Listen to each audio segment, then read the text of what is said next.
Africa is breaking free from Western control.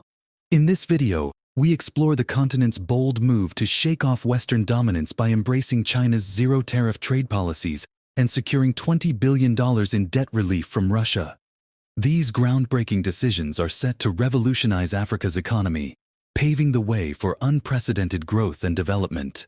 From economic independence to self-sufficiency, we'll examine the potential benefits and challenges that lie ahead. Stay tuned as we dive deep into this game-changing story. For decades, Africa's relationship with the West, led by the USA and European powers, has been defined by exploitation and dependency. Despite the rhetoric of aid and development, the continent remains economically shackled. Western trade policies often treat African exports the same as those from developed nations, ignoring Africa's unique disadvantages. This equal treatment paradoxically creates unequal outcomes, as African producers struggle to compete with established global players under the same tariffs and customs duties. In contrast, China has rewritten the playbook. With its recent announcement of zero-tariff treatment for imports from 33 African nations, China is providing small businesses across the continent direct access to one of the world's largest consumer markets. This move removes the financial barriers that have long stifled African exports, giving them a fair shot in the international marketplace.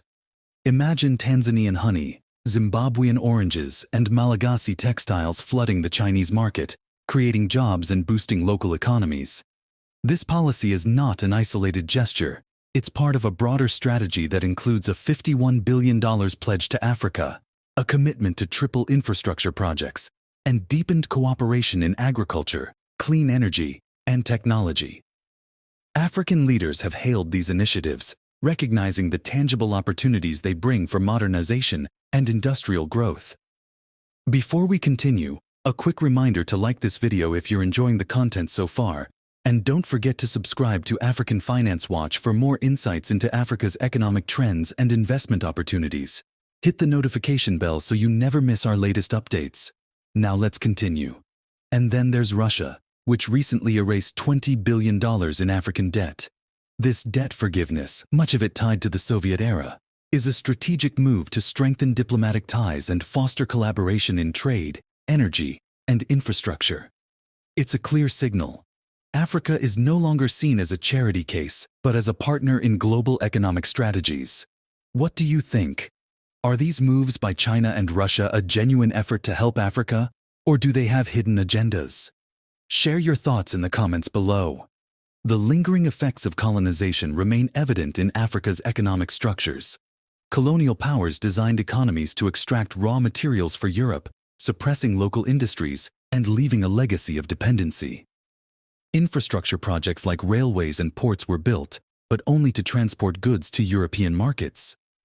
Education and healthcare systems were equally skewed, designed to serve colonial administrations rather than the local population.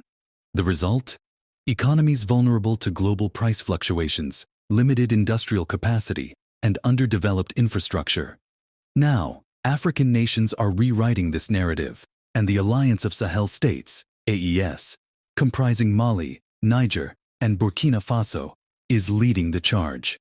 These nations, under visionary leaders like Ibrahim Traoré, are reclaiming control of their economies by nationalizing resources, renegotiating mining contracts, and cutting ties with exploitative Western policies. Niger, for instance, recently took control of its last French-run uranium mine, signaling a seismic shift in the balance of power.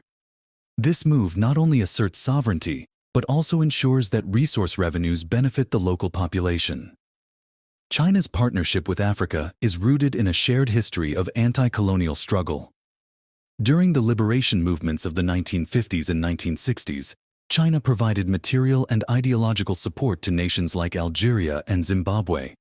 This solidarity laid the foundation for today's dynamic relationship. In 2000, trade between China and Africa stood at $10 billion. By 2021, it had exploded to over $254 billion, making China Africa's largest trading partner.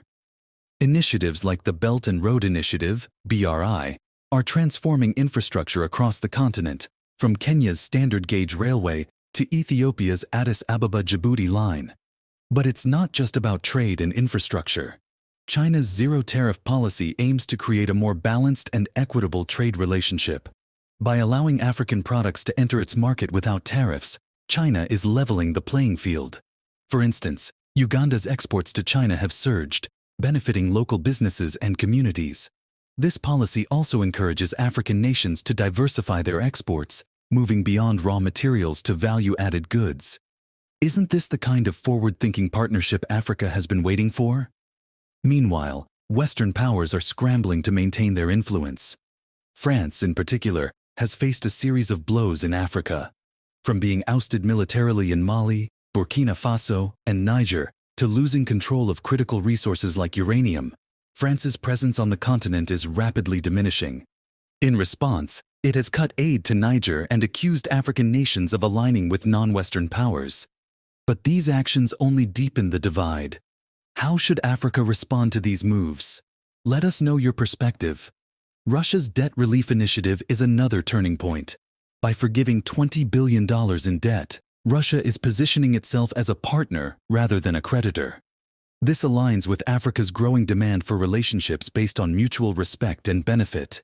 The focus is shifting from aid to trade, from dependency to partnership. Isn't this the way forward for Africa's economic independence? As Africa takes bold steps toward economic sovereignty, we are witnessing a historic realignment of global alliances. The question now is not just about partnerships, but about the terms of those partnerships. For decades, Africa's relationship with the West has been marked by dependency, with aid being used as a tool for influence rather than empowerment. This approach has left many African nations trapped in cycles of debt, with little to show for the billions of dollars in so-called development assistance. But times are changing. Leaders in Africa, particularly in the AES states of Niger, Mali, and Burkina Faso, are charting a new course. They are breaking free from the colonial economic models that prioritized resource extraction for the benefit of Western powers. Instead, they are embracing a vision of development that prioritizes local needs, regional integration, and self-reliance. Consider the actions of Ibrahim Traoré in Burkina Faso, who has been at the forefront of redefining what governance looks like in Africa. By focusing on infrastructure, transportation, and resource management, he is laying the foundation for a self-sustaining economy. Similarly, Niger's decision to take full control of its uranium mines from French companies is a powerful statement of economic independence. These are not isolated events. They are part of a broader movement across the continent to reclaim sovereignty.